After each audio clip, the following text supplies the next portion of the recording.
You were born in Manila and you moved to Kitchener, Ontario when you were 5. So what was that hmm transition like traveling and moving halfway around the world when you were so young? My earliest memories were in the Philippines. I remember waking up in the middle of the night and driving to my mom's side of the family who live in San Jose. But my memories in the Philippines were so blurry. I don't remember really what it was like coming to Canada when I got here. I remember having to learn English was a little weird because some of my first friends were fully English speakers and I was just so shy. And I feel bad sometimes for young Kyne. I was just so innocent and awkward. But academics and mathematics was always something important for you, right? I think your dad taught you math when you were young. Yeah, he did. Math was one of the biggest subjects in school that my dad really had taught me was a really good thing to get good grades in. And so I think that was where the love for math began for me was just in school. I felt like it came pretty naturally to me. It feels like all the teacher really has to do in a math class is set you up with all the rules and all the basics, and then you sort of just work it out for yourself, right? It's sort of like solving a puzzle. And the thing that I love about math that you don't really find in creative writing or art is that it's really not subjective. The teacher doesn't add mark or take marks off if they feel they don't really like it. It's very much just about whether you get the right answer, which I tended to like because it just meant that I could just do my own thing and I could work really hard at it. And I got out of it what I would put in it. And I think when you were 12, you were born again Christian and you wanted to be a priest at one point. How did that come Oh my about? God. Well, I'll tell you what, I grew up in a Catholic family and I always went to Catholic school. To tell you the truth, my parents weren't really that devout. It was really weird. I don't know where it came from for me. I think I had this idea in my mind that I wanted to be a priest, and faith was something that was this big power that was so much larger than me, and it just felt like it was very noble and honorable. But the switch changed for me overnight. I was introduced to these videos on YouTube. I found this YouTuber called ZoMG It's Chris, and she had these videos talking about atheism, and I would not even watch the atheism videos because in my mind I was like, Jesus doesn't want me to go the way of the devil. So I would watch her other videos, which were kind of comedy videos. She was dropping in things about science and the Big Bang Theory. And I was like, okay, well, that's not bad for me to learn about the Big Bang Theory. And when I started learning about science and evolution and the things that would contradict creationism and the thing that I was taught, that's when a wheel started to turn in my brain. And I started to think, well, all this sciencey stuff that I'm learning isn't really compatible with me being a very good Christian. And so I needed to make one choice. I can't be a good Christian and also be a man of science. And so I just chose to be a man of science. And do you feel that faith was also affected by the fact that you were starting to have feelings for the same sex as well and you had to move on, No, right? I never thought about it that way. I mean, they both definitely came around at the same time. That was also the age where I started feeling gay. But in my mind, Jesus loved the gays. I felt that gays went to heaven. It was never that for me. I don't know. And were you worried about coming out? Or was that, I think you were testing with your mom, right? To see how she would react. Yeah, I would ask them, oh my God, hypothetically, what would you do if I was gay, right? They wouldn't really always give the answer that I wanted. But I mean, I always knew that my parents would support me and that they would be okay. I think I just didn't want to disappoint them. And I was also scared for myself and for my future. I didn't want to have to live a life that was so stigmatized. I didn't want people to judge me before I would even walk into the room. And I just felt being gay had such a big stigma to it. And so I was just scared about what coming out would mean for my future. I felt like this was something I can never take back. But my coming out experience was wild. My parents called me into their room and they asked me, we feel like you're hiding something from us. I think there's something that you're not telling us about yourself. And I was like, oh my God, what are you talking about? What could this be? And then they got it out of me eventually. And I was like, oh, I'm gay. At the time, I felt mortified. I was like, how could you take this moment away from me? It was supposed to be my decision when to tell you. But I mean, now looking back, I'm really glad that they did push it out of me because I feel like I never would have got the guts to tell them on my own. I think I would have just stayed in the closet for so long and just tried to play it straight. Do you feel like there was a weight that came off you once you came out officially? 100%, I do. I think you were 14, 15 in grade 9. That's when you started experimenting with makeup. You started with men's makeup and it was almost not noticeable. But then you transitioned onwards doing eyeshadow for Halloween. And Oh my God, yeah. Yeah. So I guess shortly after I came out as gay, I was feeling my fantasy. I was really feeling like I could really be myself. And I started wanting to wear makeup. I obviously had lots of girlfriends and they were all wearing makeup and talking about it. And I was like, oh, this seems like something I would get into. And at first, it started off with me like just covering my pimples and covering my dark spots. My God, my skin was so nice back then. I got one little concealer from L'Oreal and used it on my little pimples here and there. And it was just cute. Like, I honestly think I just liked putting it on and feeling the fantasy while I was in the mirror, pampering myself. And I remember my friends being like, Kyne, makeup is only for girls, right? Even my parents were a little confused. I would like have to hide in the back room, lock the door, and then put it on like so unnoticeably. And in my school, the gym classes were separated by gender. So I had a gym class with all boys. So you can imagine the nightmare that was for me. I would hide in the locker room afterwards and like touch up my makeup. Oh my God, I was really just very, very gay in high school. But I realized it was more the joy that I felt of putting it on. And I loved the feeling of going to the store and looking for my color match and having something in common with all the girls that we could talk about. And so I started getting powders and I started getting contours and bronzer because I would also like watch a bunch of makeup videos on YouTube and like try to like be like the little beauty gurus online. I just felt like they were so glamorous, right? And so I leveled up one time to eyeshadows because I told my mom, I just want to like experiment while I'm at home. I won't wear it out or anything. I just want to like sort of play, have it be artistic. And I'll tell you what it was that just flipped the switch from boy to drag queen was a Halloween. One night I went over to my cousin's house and she was doing her smoky eye. And I was like, maybe I should be like fierce. I didn't even know what the hell my Halloween costume was. I'm pretty sure I was just fierce for Halloween because I put on a black smoky eye. Because I used Halloween as the excuse to like go into my friend's makeup bag and do some winged liner and mascara. Because these were things that I haven't leveled up yet. At the time, I was just doing a little bit of powder and contour. And so Halloween was sort of the excuse to put on the eye makeup. And from then on, it was game over. I had my own eyeshadow palette and I was putting on that winged liner and the mascara. And I think the other thing that really amplified that for me was getting a YouTube channel. When I was in grade 10, so my second year of high school, I found out that one of my friends at school had a YouTube channel and I was like, OMG, this like looks so fabulous and fun. Like I totally want to get one too. And then the YouTube channel was a great excuse for me to put on makeup because I would do these tutorials. Here's how to do a blue smoky eye. So I would do makeup looks that I didn't really have the nerve to wear out of the house because I could just do them on the camera, right? I feel like you level up very quickly though. It didn't seem as though you were trying. I was looking at all these things and I was like, wow, it's a full face dramatic, almost horror themes. So how did you transition to that? Well, I mean, they started leveling up from just male makeup to eyeshadow and mascara. I started feeling like I just wanted more. I wanted more theatrical, more glamorous, dramatic. And yeah, it was the YouTube videos that sort of pushed me towards the creative side of makeup, not just the minimalistic beauty. I wanted to do stuff that was really colorful, over the top. And so that's what sort of encouraged me to lean into the special effects. I mean, one time I went home with a face paint kit and started painting my face like all these crazy galaxy colors. That's when it really started to become more of an art form for me, right? In a way of expressing myself creatively. It wasn't so much covering up my pimples and insecurities. That might have been how it started, but then it turned into self-expression. At what point did you feel that you were ready to step out into, say, the real world, quote unquote, and just wear all that makeup up and be among people you know?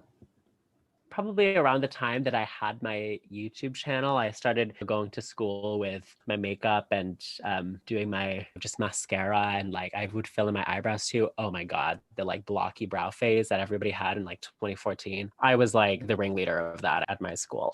It got to a point where I would like wear like full smoky eyes to school because I had leveled up that much that my teachers would be like, Kyne, do you have like a performance after school or what? Like you look like Lady Gaga. Looking back, I cannot believe I really had the nerve to be going out like that. I just wish I could give a round of applause to high school Kyne because I really did that. I think now that I'm a drag queen, I have this outlet to channel all of my artistic energy into and all of the makeup ideas I have, all the color combinations I want to put on my face, all the, I guess, femininity I had in me, I just channel into drag. I feel I'm embracing more my boy side because in high school, I just felt like such an awkward boy. It got to a point where I would not be caught dead at school without a full face of makeup on. That's how much I started wearing it. And not saying that makeup isn't for boys and you can't be a man if you're wearing makeup. I feel like as much as I did want it to be all about the creativity, I felt like it came from me feeling a bit awkward about my masculinity. And now, as an adult that does drag, I feel that being able to really separate the two has made me just appreciate my masculinity more and be more comfortable with no makeup on.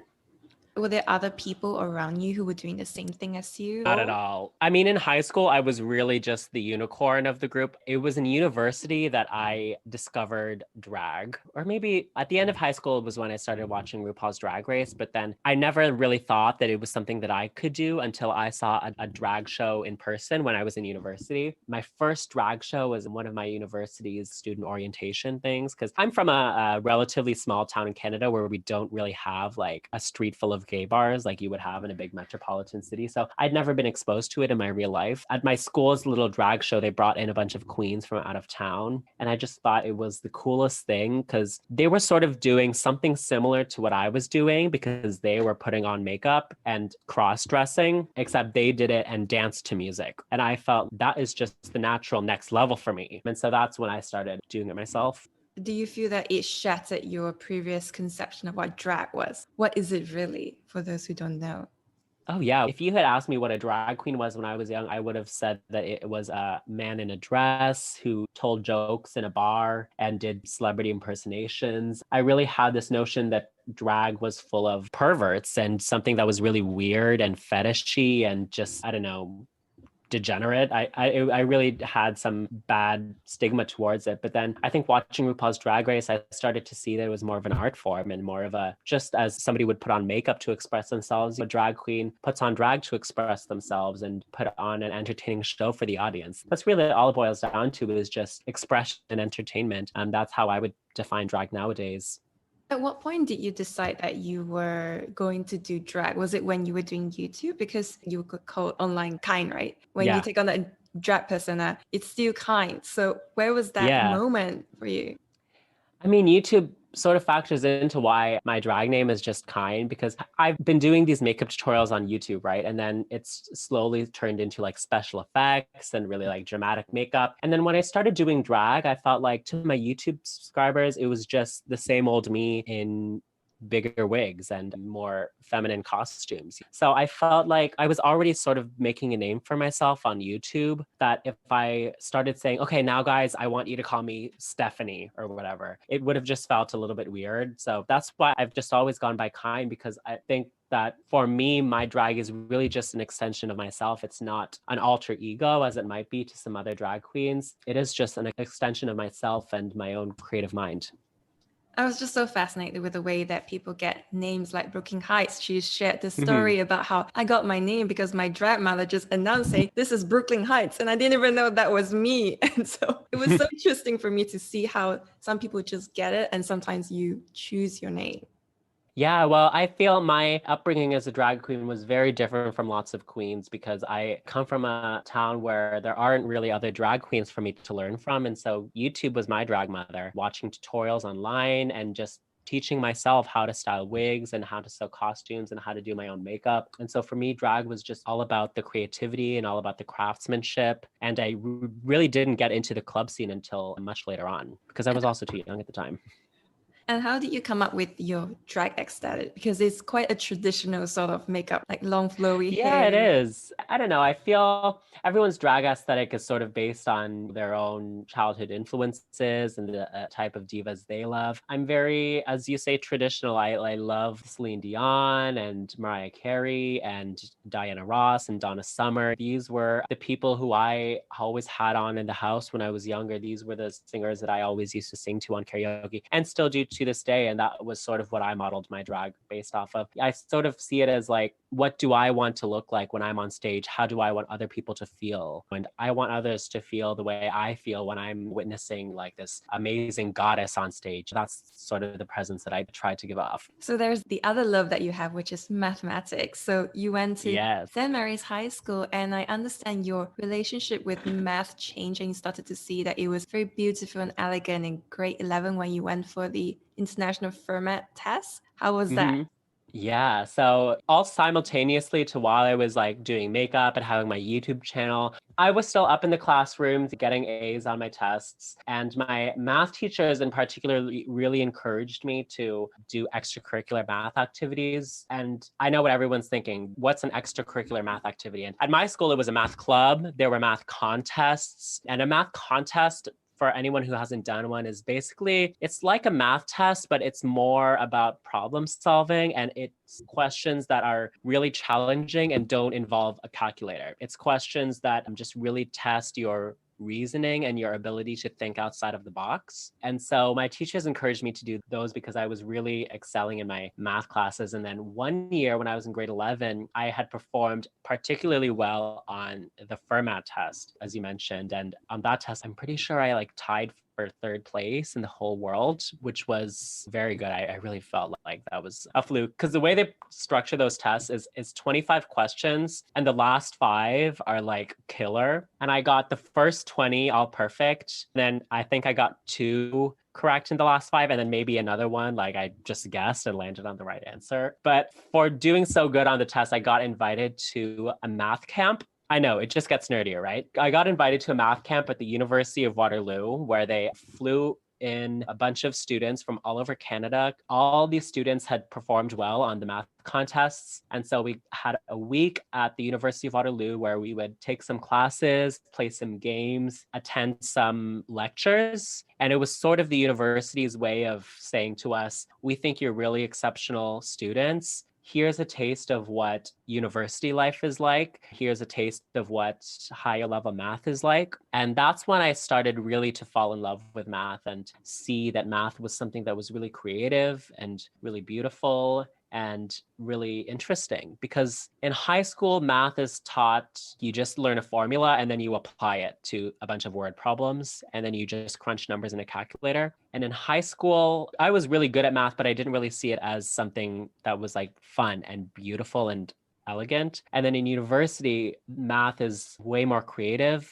It's way more abstract. And that really opened my eyes to the beauty of the subject. Because at the time in high school, I wanted to become a scientist. I was really interested in space and astronomy and cosmology. And yeah, I wanted to study physics and astronomy in university, but I don't know, something about the physics classes at high school I didn't love. I didn't love how like there were always so many decimal places and so much estimation and margins of error. Whereas math class, it was always so perfect, right? If you do all the steps correctly, you get a nice even number at the end of it. If you derive the equation properly, what you get from doing all the differentiation the long way is the same as what you get if you use the power rule and those other forms of differentiation. So I liked how math was cleaner, it was more precise. And then factor in when I suddenly learned that math was so elegant and beautiful and abstract, it just tied the knot for me. I told myself this was so fun and this is so interesting and this is what I was born to study.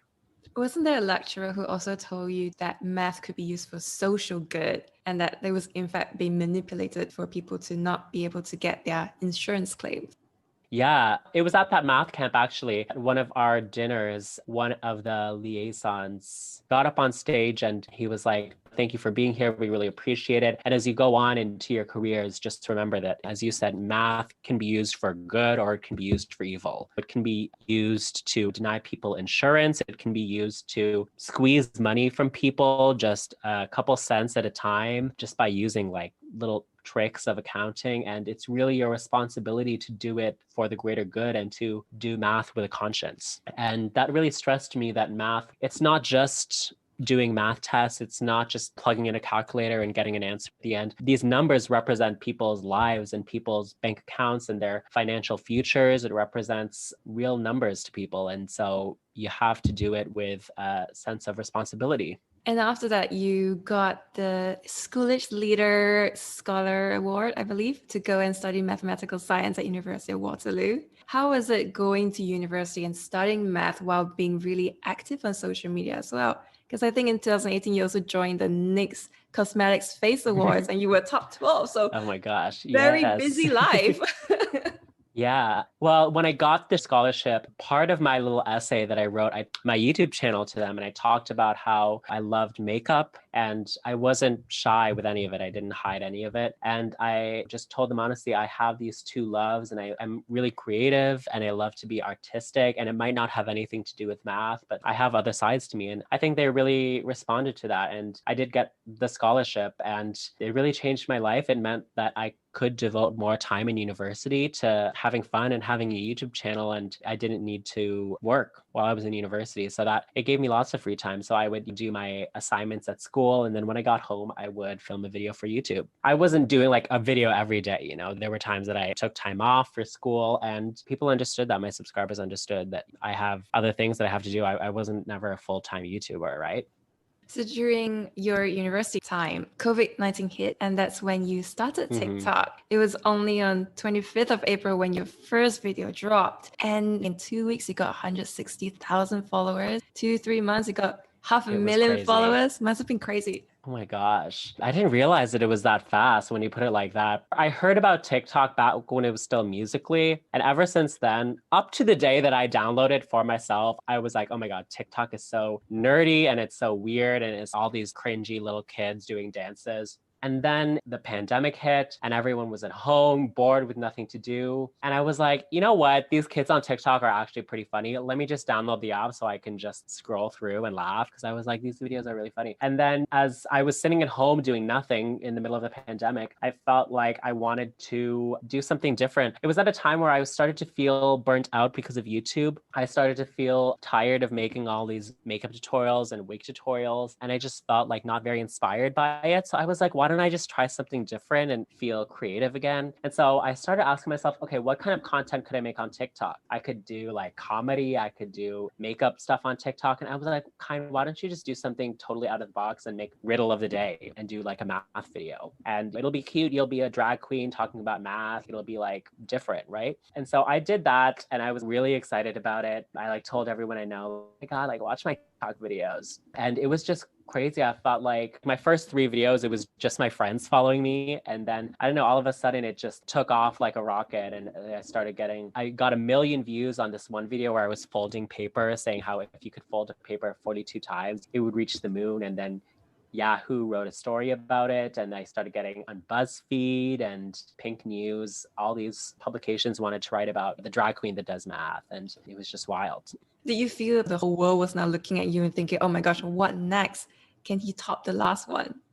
Yeah, it's tough because I take pride in my content and I always want to do stuff that's interesting and stuff that's unique. But sometimes the content that really takes off isn't the content that I necessarily think is the most important. I think people on TikTok, they like stuff that's a little bit shocking, a little bit, I don't want to say provocative, but stuff that's like, oh, this is a crazy math fact. When sometimes a lot of things in math are much more nuanced than that. But the nuanced things don't always get the millions of views. But all the viral videos notwithstanding, I feel like I have a core audience that is going to love whatever I put out and they are willing to learn and really eager to see my videos. And I really appreciate that. And I love making videos for everyone. But when it comes to my For You page, I feel like I don't take inspiration from any of that. I take all my inspiration from everything else in my life, from books I've read, from movies I've watched, from things I've learned in school. And I feel like I'm probably in the minority of TikTok when it comes to that because so much of TikTok is about doing trends. It's about doing the viral sounds. It's about doing the viral dances. And I think that's why my page appeals to people because it is so different from everything else on TikTok. And I think people appreciate that it's just really refreshing content. Were you surprised by the fact that it took off the way it did? It's not your first time doing math in videos. You were doing it on YouTube and using Pi to do the circumference of a dress, Yeah. but that didn't really take off. Yeah, that's right. I had always wanted to blend the two together, but in the few times that I tried to sprinkle it into my makeup tutorials or sewing tutorials on YouTube, people weren't really into it. They were like, oh my God, Kyne, this is way too confusing for us. We didn't go to college like you, okay? So I was like, okay, guess that's not taking off. So I was really surprised, to be honest, when my videos took off on TikTok the way they did, because I didn't really expect there to be such a big audience for a drag queen teaching math. Like I said, I just started making the videos for fun. If 100 people saw it and liked it, I was like, oh my God, that is amazing. But I think think the secret to TikTok and the reason why they succeeded on TikTok and not on YouTube is because people don't want to click on a 20-minute video about math. It would just bore them to tears. A 30 seconds video of math, that stick around for, especially when it's a drag queen right in their face who looks really sparkly and glamorous. People can take 30 seconds of that. And I think that the short form format of TikTok is what really allowed me to grow the way I did. And I love some of the videos that you've done. Like there was one video where you showed a graph of the coronavirus cases in Georgia. And because of the revelation that you showed, that the Georgia official had to officially apologize and correct the graph. So that's a huge effect from what you were doing on TikTok. I don't know if it was because of me that they corrected it. Probably other people have noticed it too. They had to. But yeah, I try to show people that math is important in real life too. It's not just these like fun riddles that we get to think of in our brains. You have to have mathematical literacy to be able to interpret graphs in the media. You can't always just take things at face value. You have to be able to spot a faulty graph when they're out there. Can you share a bit for those who haven't watched your TikTok videos on how it can be a faulty graph? Yeah, well, there's a number of ways a graph can be misleading. Number one, the axes can be A, not there, or B, scaled in a way that it makes a small difference seem large or a large difference seem small. There's inferring causation from correlation. Anybody can put two variables on a graph and say they look so correlated, they have to be related in some way. And it can be a total coincidence, right? So people who make graphs can make it look like there's a pattern where there's no pattern at all. And just because it looks really official, just because it looks really academic, just because it looks really mathy, doesn't necessarily mean that it's correct. And that's another reason why I feel like people really desperately need to, I guess, pay attention more in their math classes, and why our education system needs to be better and enthusiastic about learning, because these are life skills at the end of the day. You're not really going to need the Pythagorean theorem at the end of the day, but you're going to need to know how to interpret statistics and numbers when you see them in the media. And this math phobia that people have, it stops them from really thinking critically about numbers in the news. And so when a talking head goes on TV and says cases have increased by 10% from the past week, people don't know what to make of that. They just see math and then they just zone out. And I think that's what we need to do something about. And another thing that you've done, which is huge, was being on Canada's Drag Race. It premiered on 2nd of July last year. And it also showed on BBC UK. So it was really, really huge. And I would love to know how you first heard of it and decided to apply and join the first season. Oh my gosh. Well, I was always a big fan of RuPaul's Drag Race, and all of us Canadian queens never thought that we would get the chance to do it. I feel Brooklyn Heights really was the exception because she went to the States and had a whole work visa and a lot more paperwork than any of us Canadian queens would be willing to do. And so I never thought that I would ever be on it. But when they announced that it was coming to Canada, I just knew it. I put in my application right away. And I knew from the day that they announced it that I would be on that show, which was probably very presumptuous of me, but I'm just very ambitious like that. Why not? What was the application process like to get in there?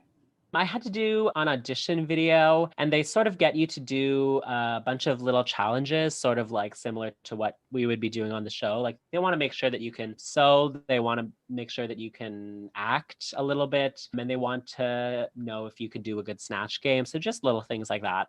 And I think you were prepping a lot, right? You said before that you wanted to go in confident, because one of the things that queens always said was, I did not feel that I was myself. So how did you prep? Yeah. Well, as you said, I just went in very confident, guns a-blazing, and for better or for worse, that's how I approached it. And I wouldn't have done anything differently. I just kept telling myself every step of the way, like, Kyne, you're meant to be here. Kyne, you're great at what you do. Don't be nervous. This is your one shot. So just be shameless. Leave it all out there.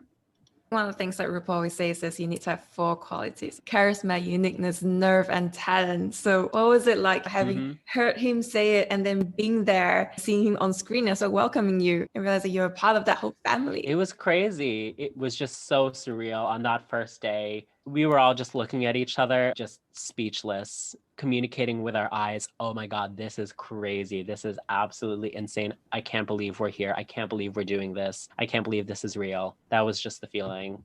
And what was it like having this season premiere and episode 1 come out? Because it seems like there was a lot of backlash that came out, and Brooklyn Heights even had to send a tweet saying, please stop the hate. You have no idea how hard it is. Oh, yeah. Well, I've told you that I've loved it and that it was surreal and amazing. But at the same time, it was also a very negative experience for me because I kind of went crazy on my 2 episodes, not going to lie. And so when I knew it was coming out, I was really scared of what people would say. Like, would people think that it was really funny and sassy, or would people say that I'm a big bitch and that they hated me? And it was more so the latter. And that was really scary for me. But it was also, I knew what I was signing up for. I knew that everybody was going to form their own opinions about it. And so it was, I guess, very humbling for me. Do you feel that perhaps the show was trying to push a particular narrative for you and cast you as the villain, if you will, to boost ratings and views? I don't know. I don't know. Everything that you saw me say is stuff that I really said. Did they cut out some of the laughs? Did they edit things to make it look like people were shouting at me when they weren't? I would say that they did, but I mean, again, that's what I signed up for. I put it all into their hands. There are story producers for a reason. I don't blame the editors or anyone. I did what I did, and it made me a stronger person in the end. It gave me a different perspective on drag and drag race, but I think it made me a lot stronger. And for those who would love to start getting into drag, what's your biggest advice for them? Do it for fun, do it for the art. Don't do it for the fame. Don't do it for the money because you don't make a lot of money doing it. Just do it for the creativity and for the artistry and craftsmanship. That's all it's about. What are the best resources for them to look towards? Because there's so much to learn, right? The makeup, learning how to make your own clothes, doing the catwalk. So how do they start? Well, my YouTube channel is a great place to start. I have wig styling tutorials and sewing tutorials because I was a queen that made lots of things myself because I didn't have other queens to borrow from or buy stuff from. But YouTube is a great drag teacher. There's so much tutorials on there, not even just for me, but from drag queens all over the world. So what are your plans now moving forward? It's funny, if you asked me this like a year ago, it would have been all about drag and drag race. But I think all the negative experiences from drag race really changed how I see my future. And I definitely feel like I'm leaning more into the math side now. And I feel like that's more my calling. I feel like I can really pour my passions into because I had always sort of wavered between these two sides of my brain, not knowing which one to really land on and which one to keep as a side hobby. And now being able to give math lectures and drag and give presentations and drag talking about math, doing these TikToks, I really feel I'm blending my two passions together. And so that's what I want to continue doing. I want to continue making TikToks. I want to continue just doing education. Do you feel there is a common misconception you'd like to clear about what you're doing?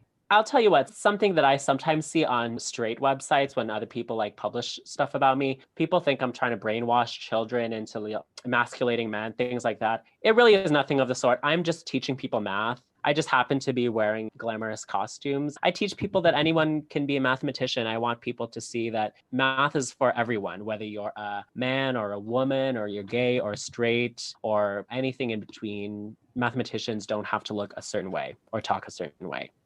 A while back, you did say that you were worried about doing drag because it might impact the way that people see you in academia. Has that been the case for you, or has it just been not true? Not at all. If anything, it has been the opposite. It's helped me stand out, probably. It's helped me gain more opportunities as a unique voice. I hope that I can be that representation for other people and encourage them that being gay and coming out and being really effeminate, it doesn't necessarily hurt your chance. It can be something that's really liberating. In all your videos, you're always wearing something different, different makeup. How do they come about? To tell you the truth, I just sit down. A lot of times I don't plan ahead. I just think I'm feeling green today, or I feel like I want to wear this cat suit. Sometimes I'll center it around a wig or an outfit or an eyeshadow color, and I just go with the flow. How long does it take you to come up with one of them? Probably like 2 hours to fully get in drag. The hair, nails, makeup, everything. So that's after you've planned the video, so you get into drag and then you film it. Oh yeah, well, planning the video is a whole nother thing. I'll sit down like while I'm out of drag, of course, and think of an idea and then write out a little 60-second outline, and then I'll get into drag. And sometimes I like to shoot 3 or 4 of them at once to like conserve the time. Fair enough. Well, thank you so much, Kyne, for this interview. It's been really, really interesting. I normally love to end all my interviews with these questions. So have you found your why? Yeah, I have. For me, it's math education, math communication, and LGBTQ representation in STEM. And what kind of legacy would you like to leave behind? I want to leave behind a legacy of loving math. I want to leave behind a legacy of being fun and irreverent and showing people that you don't have to take life all that seriously. You can do whatever you want and you can look however you want and follow your heart and follow your passion. And what do you think are the most important qualities of a successful person? I think the most important quality is discipline. Hustling and applying yourself and putting in the hours is how you get what you want. And that requires a lot of discipline. And where can people go to connect with you, support what you're doing? I believe there's merch they can buy from you as well. So give us all of that. Yes, you can get my merch at dragqueenmerch.com/Kyne. And you can follow me at OnlineKyne on YouTube, Instagram, Twitter, TikTok, all of the platforms. And that was the end of episode 36. The show notes and transcripts can be found at sothismywhy.com/36. And if you want to get updates on the latest episodes, as well as other fascinating and inspiring things I've read and learned over the course of this week, you can also sign up for the weekly newsletter at the show notes link, which is sothismywhy.com/36. And stay tuned for next Sunday, because we'll be meeting the co-founder of a Singaporean media company that makes beautiful, timeless, poignant local stories in Southeast Asia.